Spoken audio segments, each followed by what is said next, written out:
حضرت عبداللہ بن مسعود رضی اللہ تعالیٰ عنہ بیان کرتے ہیں کہ نبی کریم صلی اللہ علیہ وسلم نے فرمایا اذا کنتم ثلاثہ فلا يتناجى رجلان دون الآخر حتى تختلطوا بالناس اجل ان يحزنه. جب 3 آدمی ہوں تو تیسرے ساتھی کو چھوڑ کر تم آپس میں سرگوشی نہ کیا کرو، یعنی خفیہ بات نہ کیا کرو، اس لیے کہ لوگوں کو رنج ہوگا. البتہ اگر دوسرے آدمی ہوں تو کوئی حرج نہیں ہے، کوئی مذائقہ نہیں ہے. صحیح بخاری کی حدیث ہے، حدیث نمبر 6290. اس حدیث میں اسلام نے مسلمانوں کے باہمی تعلقات اور نفسیاتی احساسات کا گہرا خیال رکھنے کی تعلیم دی ہے.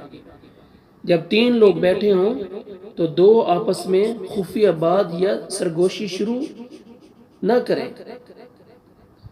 کیونکہ تیسرے شخص کے دل میں یہ وسوسہ پیدا ہو سکتا ہے کہ شاید یہ دونوں میرے خلاف کوئی سازش کر رہے ہیں یا میری برائی کر رہے ہیں، جس سے اسے ذہنی طور پر تکلیف اور دلی طور پر دکھ پہنچ سکتا ہے.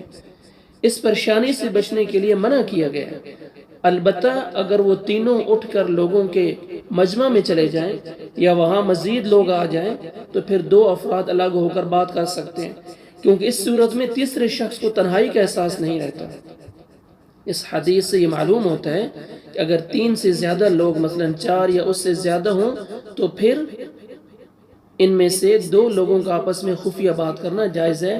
اس کے علاوہ اگر 3 ہوں تو 2 الگ سرگوشی نہ کریں، تیسرے کے احساس کا اور اس کا خیال رکھیں، اس کے جذبات کا خیال رکھیں تاکہ اس کے دل و دماغ میں کوئی وسوسہ پیدا نہ ہو. اللہ سبحانہ و تعالی ہمیں اس حدیث پر عمل کرنے کی توفیق عطا فرمائے.